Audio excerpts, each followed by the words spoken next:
Hello everyone, I'd like to share with you the outcome of the community's ban voting that will affect the tournament run in December. As a reminder, the community voted on 6 different cards and was able to vote either +2, +1, 0, -1, or -2 to express how strongly they would like each individual card on this list to get banned or to remain legal, where a positive number represented a desire for the card to remain legal, and a negative number represented a desire for the card to be added to the ban list. In the interest of getting you the information that you need to start brewing as fast as possible, I'm going to come out and say that all 6 of these cards were added to the ban list. Let's begin by looking at Balance, which had an average opinion of -1.27. Of the 6 cards that were voted on, Balance had the most negative number for its average opinion, and you can see in the chart that overwhelmingly players wanted Balance to go away. If you take a look at cards that have been historically added to the ban list, like Burning Inquiry, it shouldn't come as a surprise that Balance, another card that lets you nuke players' hands as early as the first turn of the game, is also going to make its return to the ban list. Next we have City of Traders, which, on the opposite side of the spectrum, was the closest card to remaining legal out of all cards that were voted on,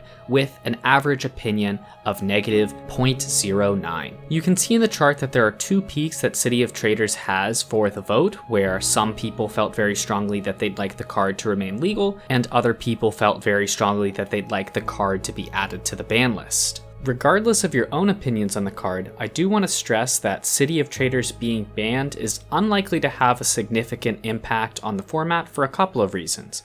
The first is that Ancient Tomb is still legal and will function as a City of Traders in the overwhelming majority of cases. The other aspect of this is that the ban list is intended to be a temporary place for a lot of cards. Some cards really ought to be on the ban list pretty much all the time, but cards like City of Traders can infrequent the ban list just to keep the format fresh every once in a while. Next we have Lupine Prototype, which had an average opinion of -1.15.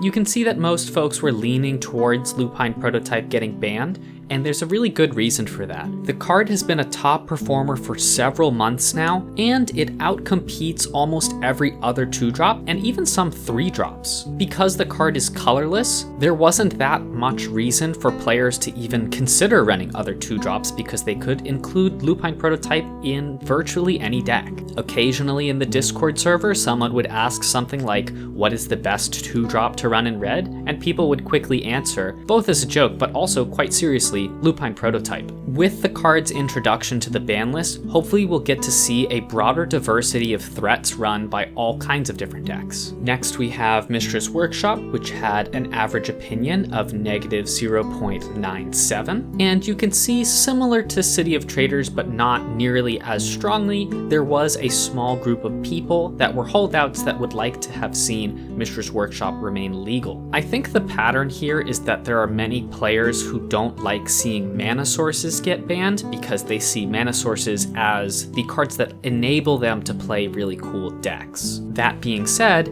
if you take a look at the card's history, it's been very popular and has definitely homogenized the format because the same sorts of threats and stacks pieces get routinely used with Mishra's Workshop. I think the card being added to the ban list is not only going to diversify the types of mana sources people use, but is also going to diversify the types of cards people try to cast with their mana sources, because they won't be limited to just looking at the same artifacts on a monthly basis. Next up we have Shrieking Affliction, which had an average opinion of -0.82. And to my surprise, there were a shocking number of people that didn't feel very strongly about this card at all. In spite of this though, if we go look at the previous month's vote on the rack, you'll actually see that the rack had a less negative value, meaning people felt less strongly that they wanted the card banned, than Shrieking Affliction. My theory here is that the rack kind of pulled back the veil on the fact that these cards are extremely potent and frustrating.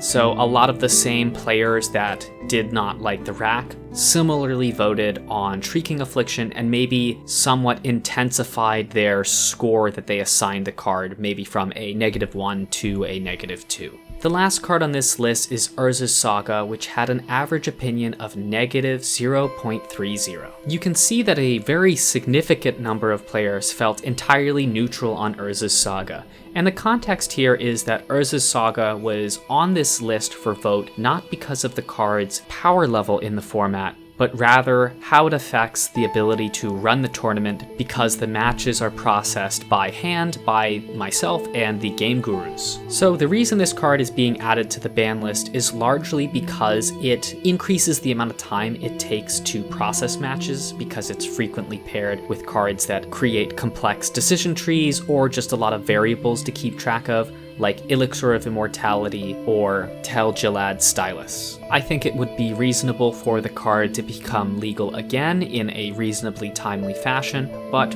for the time being, it is helping out the Game Gurus quite a bit to not have to deal with this card on a routine basis. The last item on today's agenda is to cover the unban vote that the patrons did on the following 6 cards: Boseiju Who Endures, Chancellor of the Annex, Jace Wielder of Mysteries, Mind Swords, Shadowgrange Arcfiend, and Strip Mine. It will come as a relief to many of you that none of these 6 cards have been unbanned, so that concludes the updates to the ban lists for December's tournament. If you're interested in participating in the tournament for December, deck submission will be available between December 1st and December 7th. To participate, all you need to do is visit 3cardblind.com and go to the Participate tab and fill out the form with your desired username and the 3 cards that you'd like to include in your deck. After you've done that, you can kick back and relax while you wait for updates on your performance, which generally come out around the middle of the month. I'm looking forward to seeing what you come up with, and I'm hopeful that we'll get a good turnout of both new and returning players. Thanks for watching, everyone. See you soon.